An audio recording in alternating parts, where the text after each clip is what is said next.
Jesus fulfilled the Old Testament. Like he fulfilled the law and prophets. yeah. I wouldn't say that you have to like, I don't know. He fulfilled the law and prophets. I'm pretty sure it's in the Old Testament. That law has been fulfilled, but I'm sure that carries over. Like you don't want to like have any idols of Jesus. Like, but I'm pretty sure it's in there of God. Like, but that was of God, not of Jesus. Yeah, it was Jesus of wasn't God. there yet. So like Jesus has new context. Like I think Jesus on the cross is different. Yeah.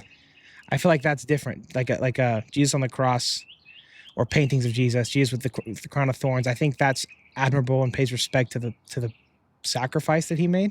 But why though? Why would you have him on the cross? He's not on the cross. I think it's fair, but I think it's also good to remember that he was on the cross. It is a good remembrance, but I feel like a lot of that's what Good Friday is for.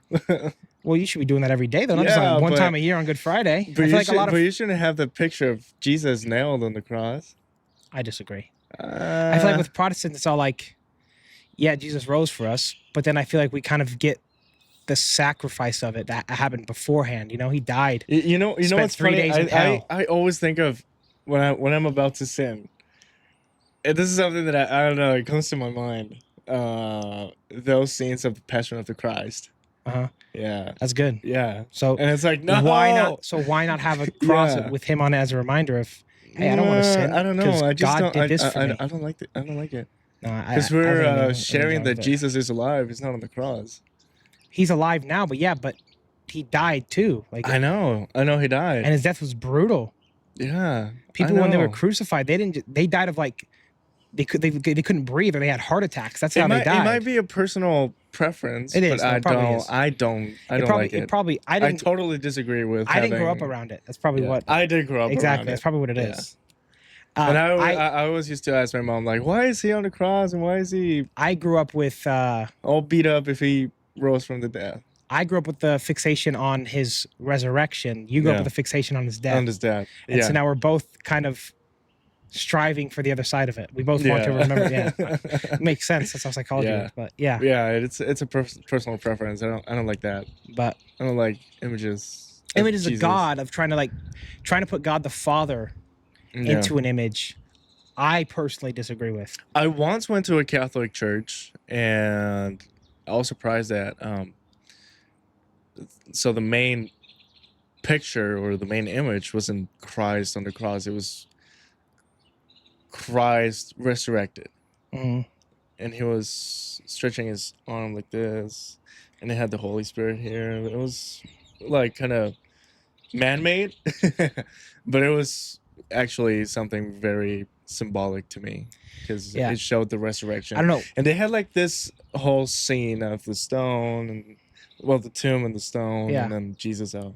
Yeah, I'm trying not to be like a heretic the way I explain it. I don't want to separate them because the Trinity is not separated. It's all together. Yeah.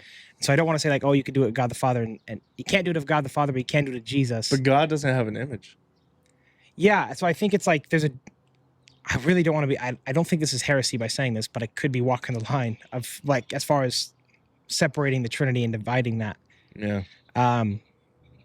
But Jesus, like I said, I think Jesus on the cross is okay because Jesus was that was God in human form. So I think depicting Jesus is fine. It's like depicting George Washington or Abraham Lincoln, right? Yeah.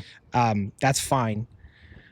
I would say as far as like trying to put God in general into an image, I feel like that is treading the line of not okay because that's where it's like, well, he made us in his image. Like we're already the image of God. Yeah. So I don't know. We should probably start though. What is up, guys? Hope you never forgot. No, wait, we have to pause. Because it's not going to be on the podcast. That was just us talking, right? I don't know. It might be. Should I put it in? It might be in there. Some of it. I'm ready. Wait, you're going. I'm ready. I'm ready. I never seen SpongeBob. You don't like SpongeBob? No. Okay. I've seen I'm ready. I don't like SpongeBob. What is up, guys? Hope you're doing. Maybe it's good to include some of this. Bro, I can't. Maybe it's good to include some of this. Why? What's up, guys? Hope you've been doing it for God. There you go. We're getting there. He definitely got to include this now. Because you look real dumb right now. You definitely got to include some of this now. I have to, you know. What is up, guys? Hope you've been doing it for God. Today, well, first of all, welcome to our 9th episode.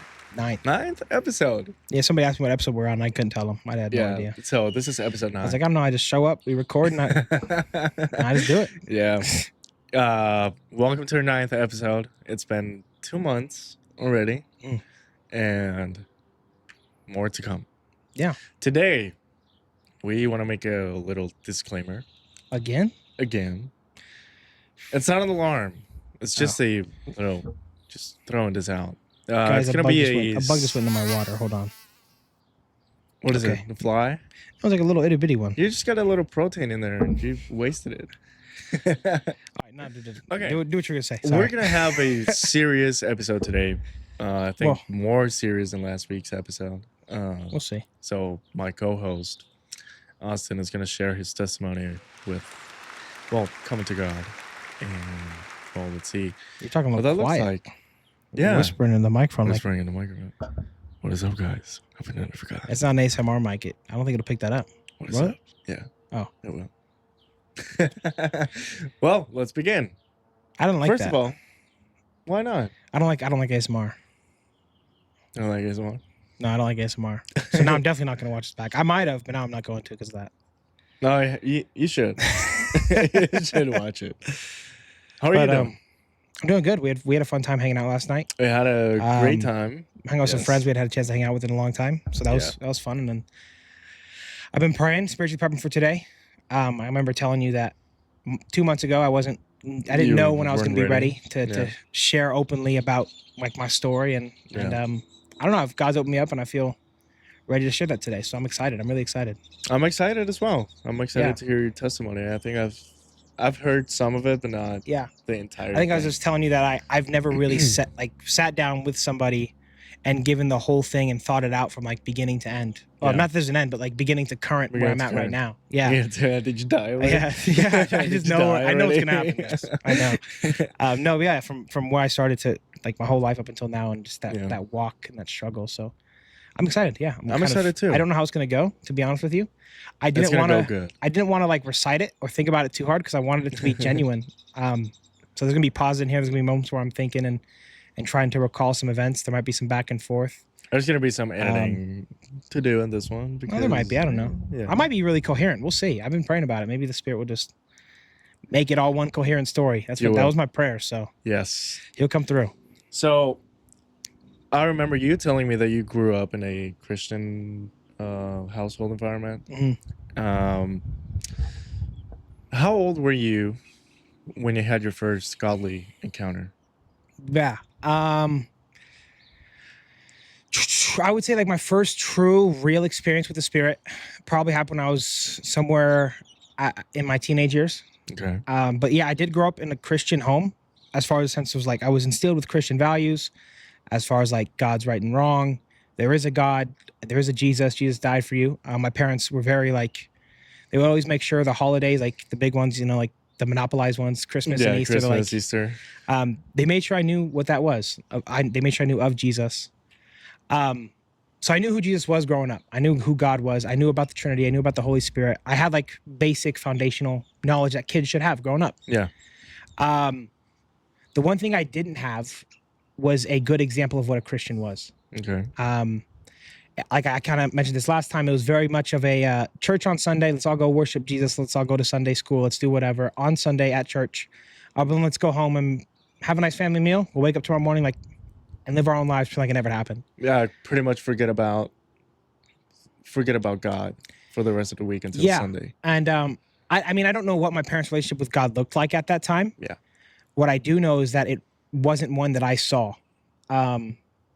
There were times that I remember like growing up, praying with my parents, like before I go to bed. And then at a certain point, that kind of just stopped. And I'll get to that in a second. But yeah, so I kind of I grew up in this Christian household. The easiest way to put it is just church on Sunday, Monday through Saturday is your own kind of thing. Yeah. And of course, no disrespect to my parents at all. I appreciate what they've done for me and the values that they did instill in me. I'm really grateful for the exposure to God that I had because that definitely laid a foundation for me later in life. And growing up, I always struggled with anger. Anger was a big thing for me. It's like a recurring thing even now. And it's just, I just remember always being angry from the time I was a toddler.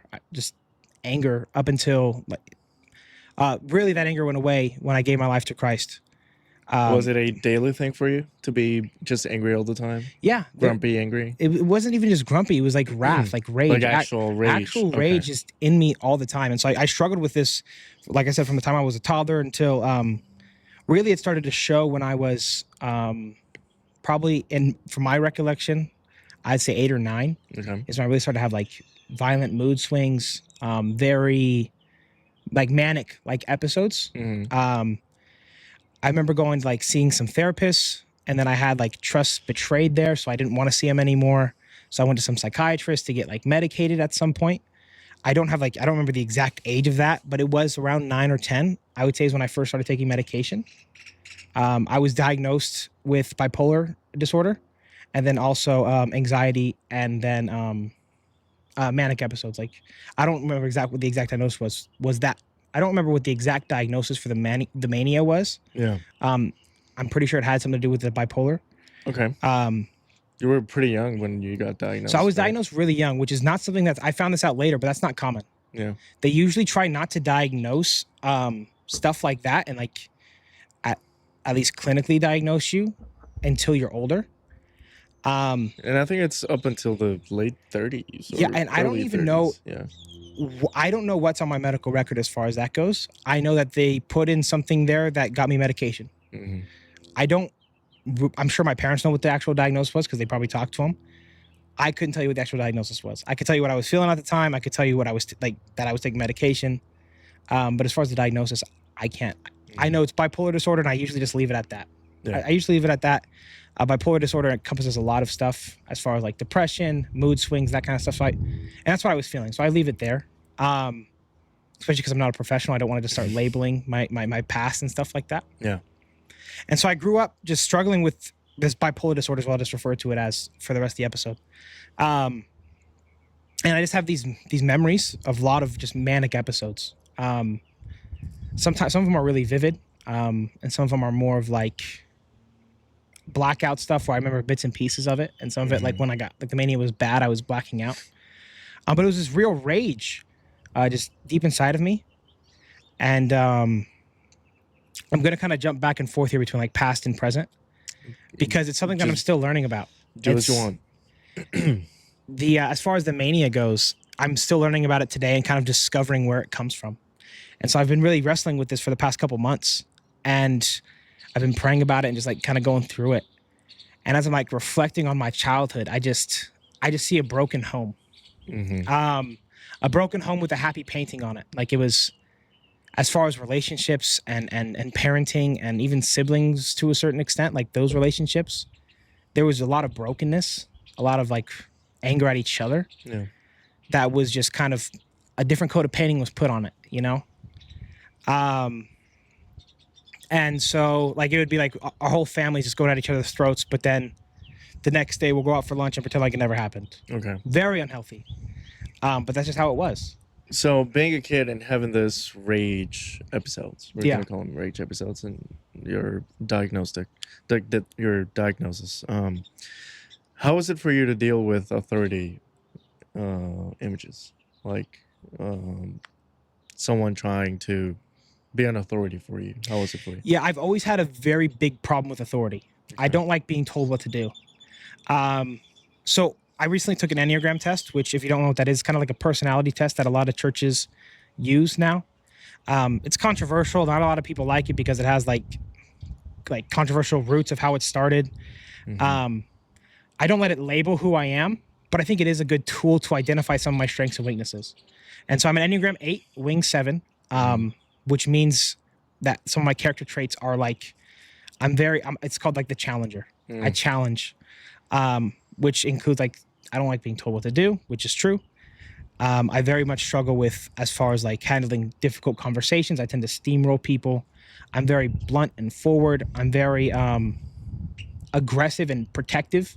So those are some of the qualities that I see now back in my childhood, and I see them still. And it really made it difficult to parent me. Yeah. Because I had a big problem with authority. And so you have this problem with authority, this pride, this ego, this challenging personality mixed with this mental disorder, this bipolar disorder. And I had it rough. I really did. I won't go into detail or anything here. It's not appropriate, not the place. Yeah. But it was not an easy childhood. As far as like, man, I'd have to, how do I just, I didn't experience, I had it easier than a lot of people. Like my life was easy. Like it wasn't challenging in that aspect, but I really struggled emotionally and like spiritually. Okay. I struggled to connect with people at school, at church, wherever I was, with family members. I think there's been like probably 2 family members that I've consistently always had a good relationship with.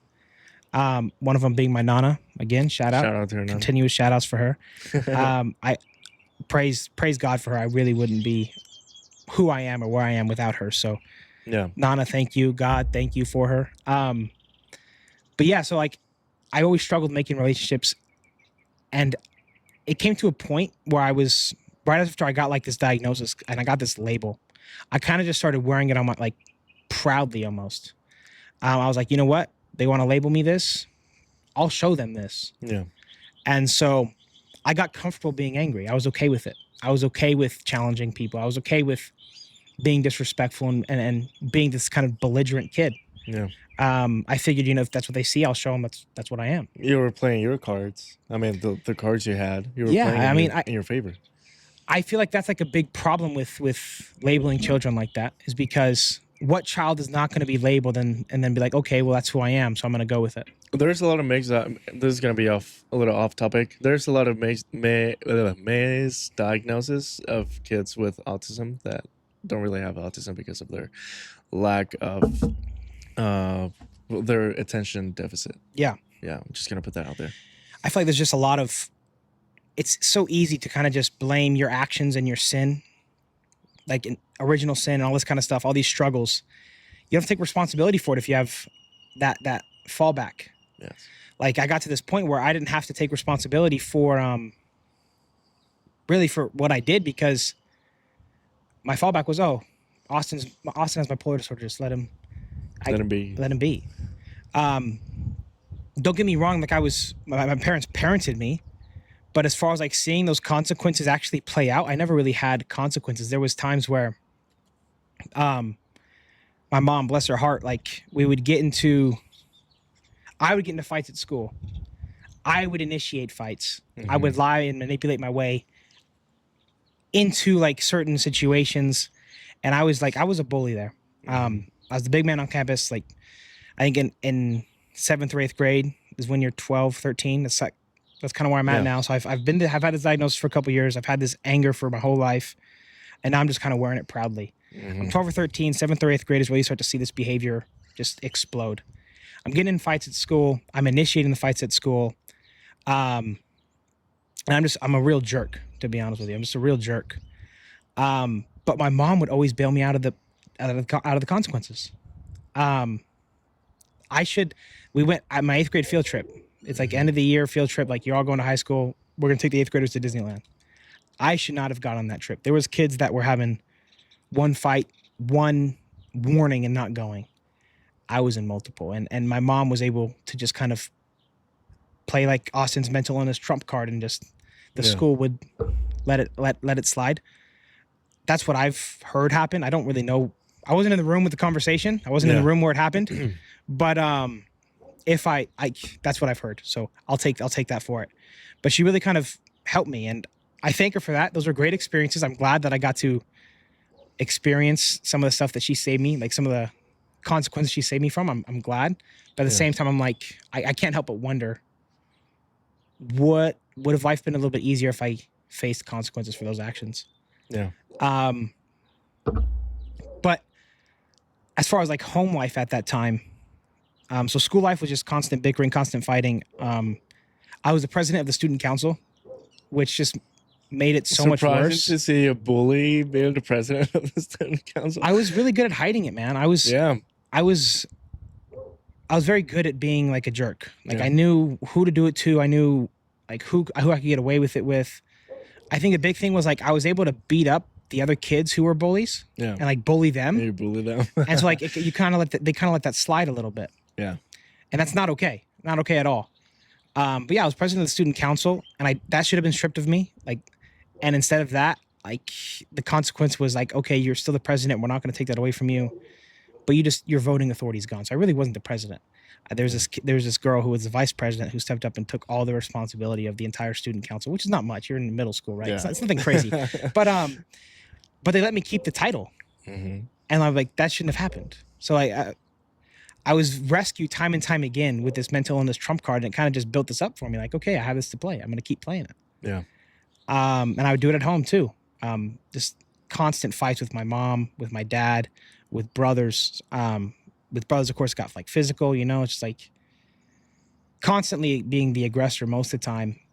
And if I wasn't the aggressor, they knew how to make me be the aggressor. It's like they could get me to the point where I could. They're brothers. They're good at that. Yeah. They get me to the point where I would swing first or initiate contact, and then they would, especially my older brother. Then he's like, "All right, he swung. I'm going in," and he would start going.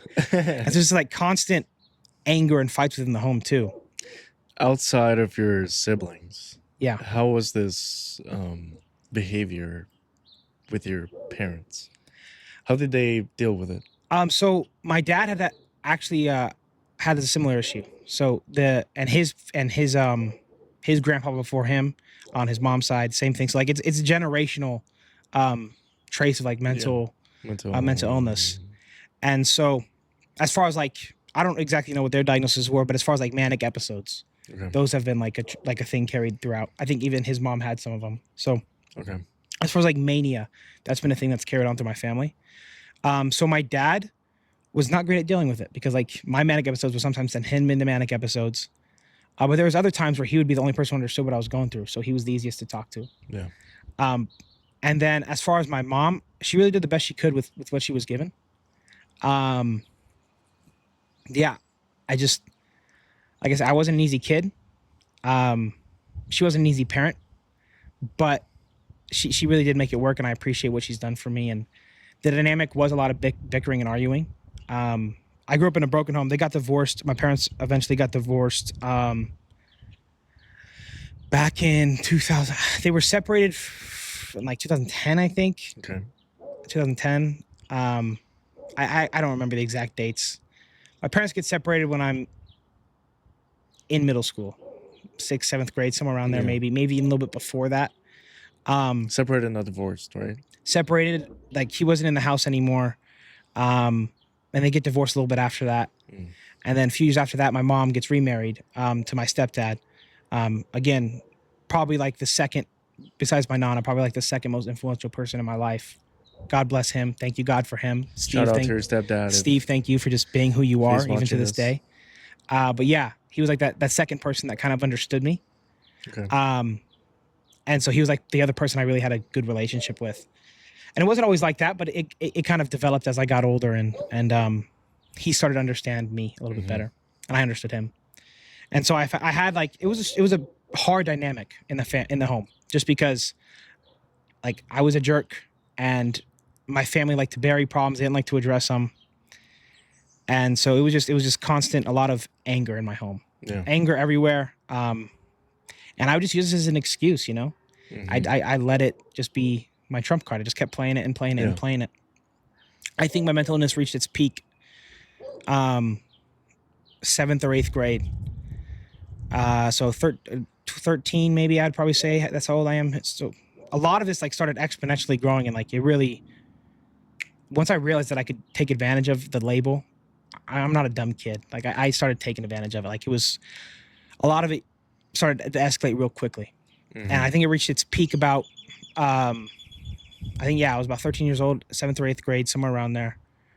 And I had gotten to a point where, I'll just tell the story. So I'm in the, Okay.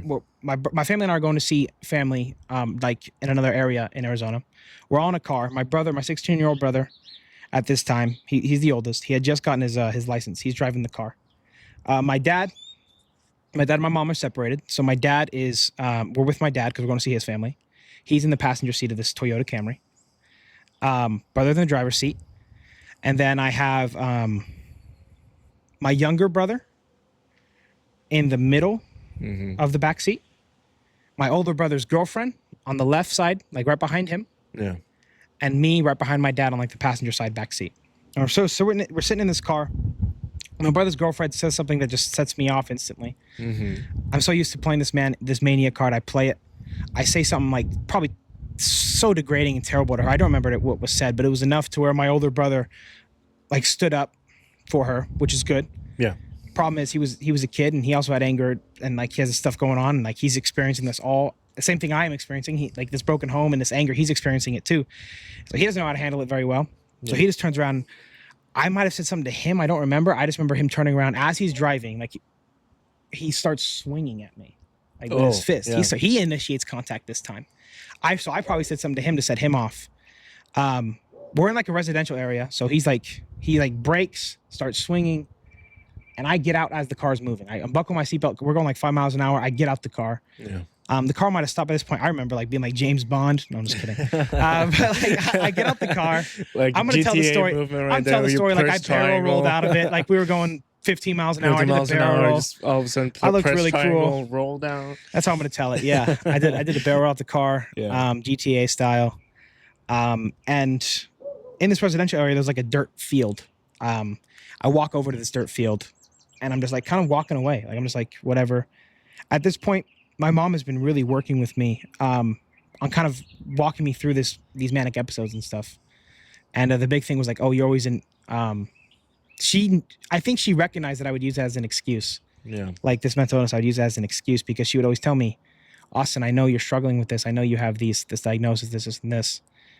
But at the end of the day, you're responsible for your own actions. Yeah. So I think she really did know what, like, that I was kind of taking advantage of it a little bit. Big shout out to your mom trying to help you controlling your 100%. Again, like she definitely did the best with what like her parenting skills that she had. She did not have it easy. Yeah. Especially with me, and then she did not have it easy, and she was really trying. She was, and love her for that. God, thank you for that. Mom, thank you for that. Forever grateful for that. But she was really trying to teach me like this is not okay. You can't use this as a trump card. And this is like the first time, probably one of the first times either in a long time or one of the first times ever where I'm just like removing myself from a situation. Yeah. I'm trying to not like at this point I'm in therapy. I have a psychiatrist. I'm medicated. I'm trying to remove myself from the situation. I get out the car and I'm being unreasonable, right? Like you shouldn't just get out of a moving car and like just walk. My plan is just walk back. We weren't far from where my dad's apartment was. So I was just going to walk back to his apartment and just go back home. Like you guys go do what you want. I'm going home. Yeah. My dad tells my brother to stop the car. My dad gets out and like chases me, Austin, back in the car. He's yelling. And now he's like with his mania and his bipolar disorder, he's kind of like, he's losing a little bit now. Yeah. And then he starts like walking towards me in this field. I'm in this dirt field and I'm just like, I want nothing to do with anybody in that car. I'm probably screaming and cursing at him, get the F away from me, all this kind of stuff. And then my dad's now like, he's trying to get me in my face, trying to like pick me up, bring me in the car, and I'm just not having it. Yeah. My brother, my older brother, my younger brother, and my brother's girlfriend at that time were like on the sidelines watching from what I remember. And my dad is like, we're probably like this, like we were standing up, we're probably about this close. Yeah. And I pick up a glass bottle off the it was like a construction site. So it was like a broken glass bottle. Like it would cut somebody. Yeah. And I'm like, Dad, if you come any closer to me, I'm gonna kill you. I said, I'm gonna cut you right open. I'm gonna kill you. And he tries to come closer. And I swing. And like, you know in Avengers Endgame, where it looks like Thor's about to lose to Thanos? Yeah. And you start seeing Mjolnir like being lifted up. Yeah. And you're like, what's gonna happen right now? And it comes to Captain America and it's like this epic moment. Yeah. Right as I like go to swing at my dad. And like with the intent to kill him, my younger brother's hand goes boom and takes the shot. My little brother runs up and boom, takes the shot for me. Shout out to him. I won't name him. I don't know if he's comfortable being named, but probably saved me from going to jail. Probably saved my life. Like in all reality, that one moment altered both directions of our entire lives and my whole family's life. So thank you for that. But yeah, his hand gets in the way. Like Captain America saves it. Wow. Like he saves it. Hand sliced right open. Yeah. Right open. I remember like scar was massive, or the cut was massive. His hand's just bleeding out. My dad screams. And my dad gets the glass out of my hand. We'll put it that way. Yeah. My dad removes the glass from my hand. Yeah, we're talking about a child. We're not gonna be Yeah, specific. my dad gets the glass out of my hand. I'm disarmed. I'm disarmed. My older brother runs, grabs my younger brother, takes off his shirt, wraps it around his hand, ties it real tight. Calls one of them called 911. It could have been him or the girlfriend. One of them called 911. Because he's got to go to the hospital. We don't know what this bleeding is going to look like. Yeah. So he runs him actually just back to my dad's apartment, just to like make sure like he can clean it, whatever he's got to do. I think at this time he was preparing to be an EMT, like that's what he wanted to do. So like he was in like full superhero mode or whatever too. Yeah. Even though I'm not gonna say it was totally his fault, but there's some blame to be carried there. You know, there was a little bit of instigation going on. Yeah, but he played the hero. He was good at instigating stuff and then playing the hero. Yeah. He's always been good at that. Yeah. But my older brother picks him up, runs him to the apartment. I'm kind of just on this field, kind of distraught. My brother and I were really close at this point. My younger brother, we were really close. Like that was probably like my best friend growing up. And then I was just like broken at this point. And so I go back to my dad's apartment. My uncle had been in town, and he's just there, kind of consoling me. And I think they end up taking him to the hospital. They're with him there while he's getting the stitches and all this kind of stuff. And that's kind of like the peak mania. That's probably like the best story I could tell to describe my manic episodes. Okay. I don't remember like all the details. I remember blackout points. I don't remember actually swinging the glass. I just know that it did because I cut him. Like, I don't remember it exactly, but I know it happened. And so I tell that story to kind of just like give the picture of what that mania looked like. Yeah. That's the biggest one there is. There wasn't something like that's as big as it got, but it was similar to that sometimes. But there's constantly button heads with family members, and that happened. Life was like that. Just manic episodes, freakouts, screaming and yelling at my mom, my brothers, aunts, cousins, until I was from the age of 8 years old to probably 18. Probably 18. I haven't had a manic episode like that probably in a long time. Okay. Probably in years, and I'll get to that. But so I'm struggling with this mania and this mental disorder until about 16 years old. Okay. I'm in high school, and instead of using medication, I get my hands on wax pens.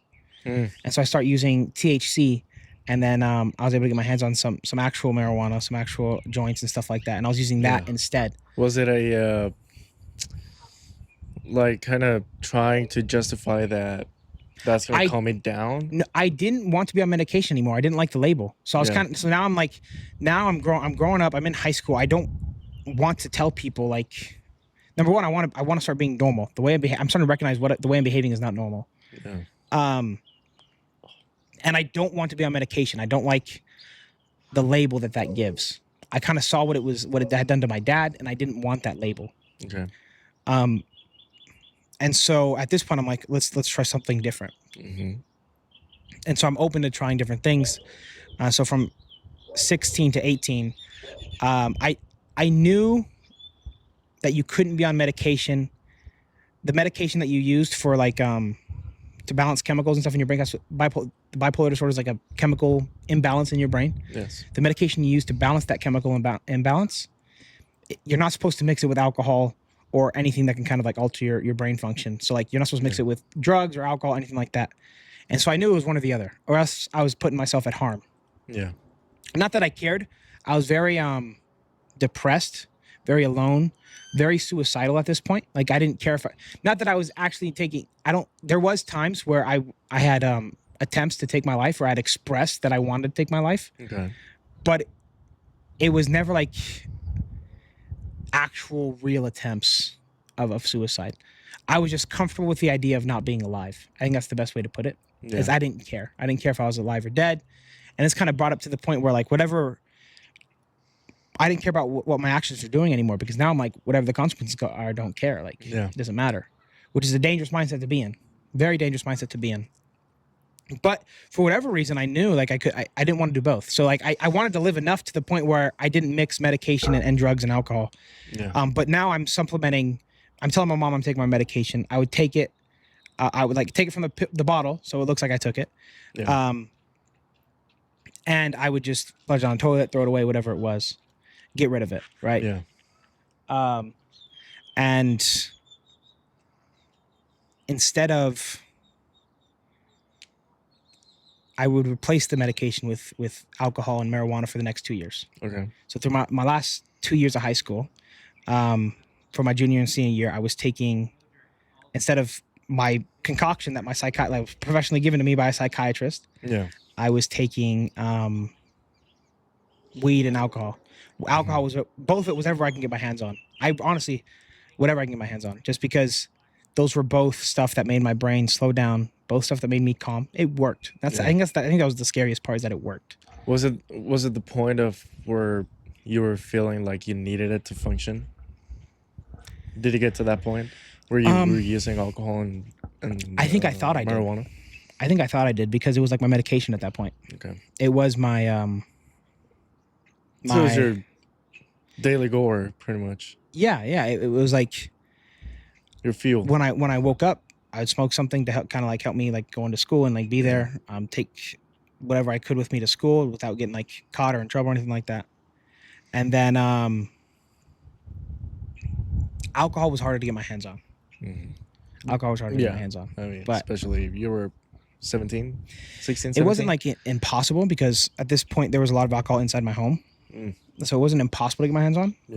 But because there was alcohol in my home, because they drank it a lot, so they would notice when it was gone. So it was hard to get my hands on, but I would when I could, because I liked that was more immediate. And I don't know if immediate is the right word. I did like that better though. I think there's more of a stigma around weed too that I had in my mind, so I was like more comfortable with drinking instead. Was it that it is wrong to smoke weed? The social view of it? At this point, it wasn't legal in Arizona. Oh, okay. It wasn't legal in Arizona. Okay.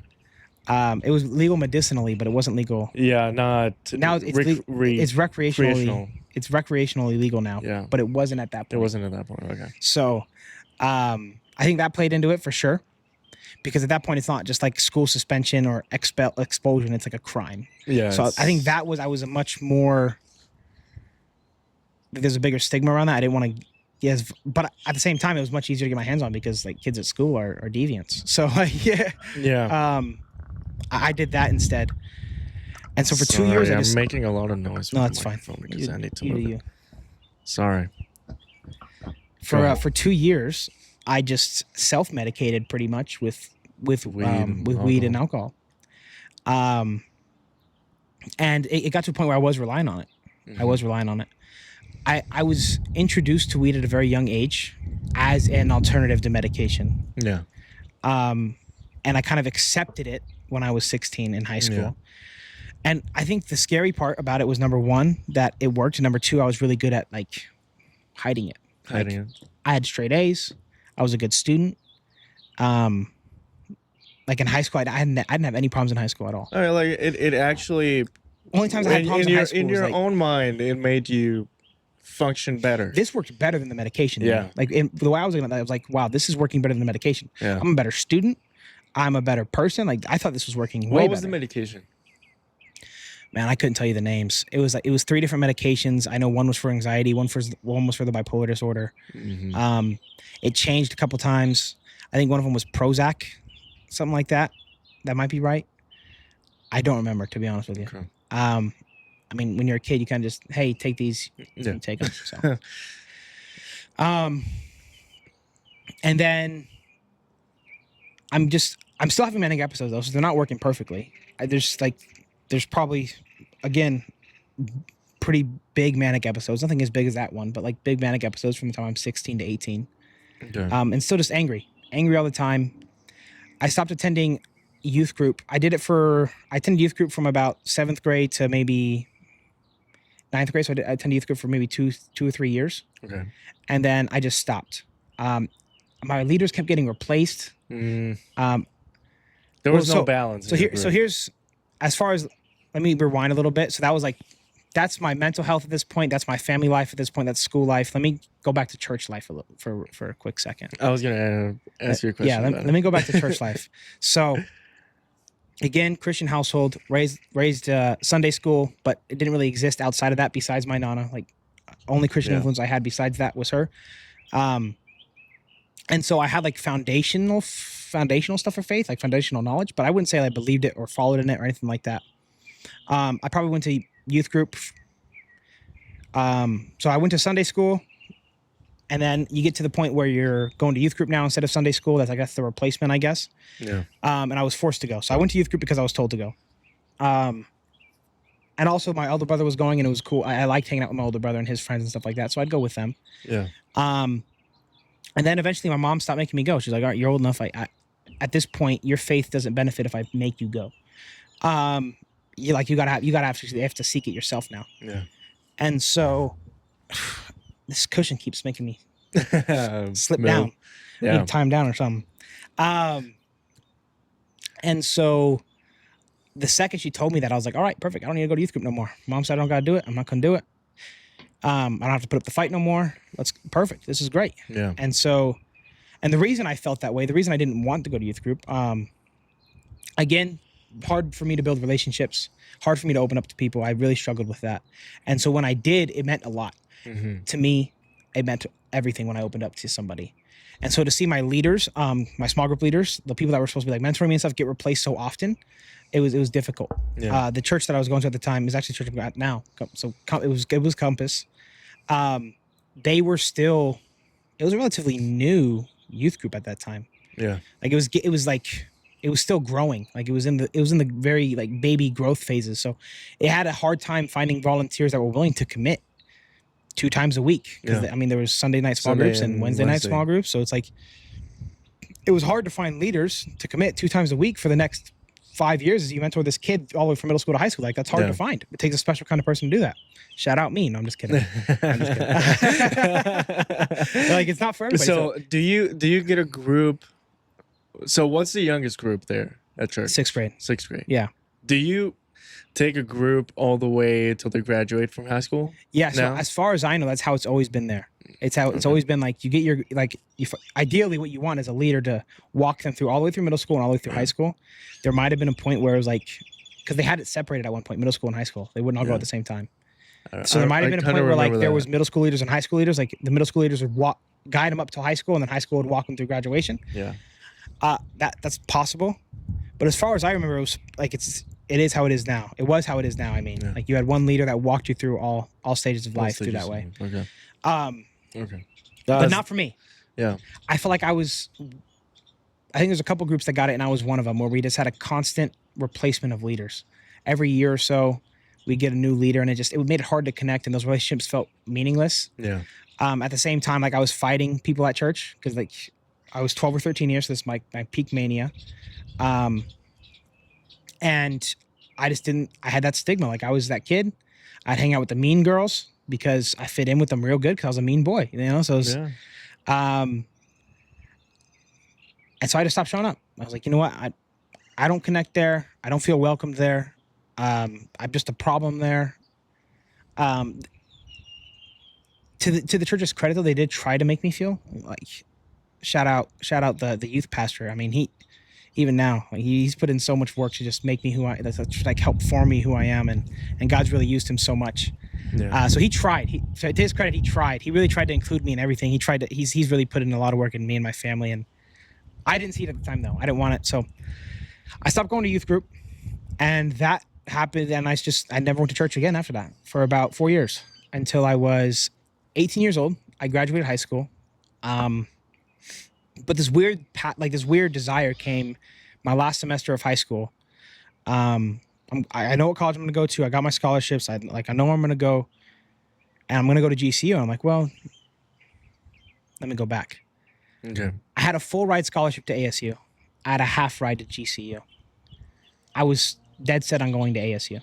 Why wouldn't I go where college is free? Yeah, everyone wants to go to ASU. College on top of is that. like they're giving me a full ride. Yeah. College is free there. I'm gonna go study psychology. I wanted to help kids like me. That's what I wanted to do. I wanted to be able to help kids like I was. That's a good passion. Yeah. And so I'm like, all right, I'm gonna go into psychology. I did a course in high school. Like I did something called West Mech in high school, which was a 2-year course studying biomedical science. And it was kind of like one of the semesters throughout those 2 years, like a whole 4 or 5 months, was dedicated to just kind of psychology. Okay. And so that was the reason I took that class, because I knew that semester was coming up. And so that was my passion. I wanted to be a psychiatrist. I wanted to help kids. I wanted to diagnose kids. I wanted to or a counselor. I wanted to do something like that. Yeah. And I was going to go to ASU, do that. And then one day, it was like midnight. I just recently graduated high school. Or no, I was approaching my graduation. My counselor at school was hounding me, hey, if you want me to help you get into register for college and all of this, you got to let me know what your decision is. You got to let me know. Yeah. And one night, it's probably just like a Friday or Saturday night, because it's real late. It's like midnight or something. My brother and I, my younger brother and I, whose hand I cut. Yeah. Relationship, we'd grown real close after that. I really just loved him, and I appreciated what he did for me, because I think even then I recognized that he saved my life. Yeah. But we were going to Sonic. I'm not a big Sonic fan. Never have been. I don't know why we're going to Sonic. Yeah. Maybe because it's like the only place open. It's midnight. I've never been. And and Sonic has the drive-through, but then it also has like the pull-in, where you pull in, you press the button, and they come out or whatever. And why would you ever do that when you can just go through the drive-through and go home? So for whatever reason, we pull in. And yeah, you said it was midnight, right? Yeah, it's real late. And 2 spots down from us is a buddy, a buddy of a friend of my older brother, who I had only ever I seen him a couple times at youth group. We had talked a little bit at youth group. I was friends with his sister a little bit at youth group, so I talked to her a little bit. But most of our time spent had actually been playing Xbox together. Okay. My last 2 years of high school were spent during COVID. And so school was so easy. I got to play Xbox all the time. I was playing out so I spent a lot of time talking to this guy. Yeah. Even though my older brother and him, I kind of they didn't really lose the relationship, but they didn't really talk anymore. Yeah. I still kept it going. I talked to him still. So I kept the relationship going. And then one day he had stuff in his life go on, and he couldn't be on Xbox anymore. So we just stopped talking one day. Yeah. And probably about 6 months after we had no contact, random night, we're both at this. He lives in Buckeye. He's at this Sonic in Goodyear. So he's 15 miles away from his home. Both at midnight at this Sonic, parked instead of going through the drive-thru. Like a divine appointment, bro. And I'll explain why I think it's a divine appointment after. Okay. But we're both parked here. Looks like a setup. And I turn, I'm like I remember his face, because I'd seen him a little before when I was in youth group, and I'm like, yeah, is that him? And so I shout out his name. He looks at me, and we just kind of look at each other. I'm like, bro, you got to get back on Xbox. We got to reconnect. Yeah. Let's play some Smite. That was our game of choice. Yeah. And he's like, okay, yeah, I might be able to do something. And I think the next night we were on, and I think since that point in 2021, it was probably March or April of 2021, there hasn't been a week where we haven't talked. So the relationship was entirely rekindled. But at that time, he was going to GCU. Yeah. He was in his second, or maybe he was in his third year of GCU. He was his junior year at GCU. And just through talking to him and through that influence, I really got motivated to go to GCU. Not because the campus life or anything like that. Again, I wasn't a relationship person. I didn't care about any of that. I wasn't going to go do campus events or anything.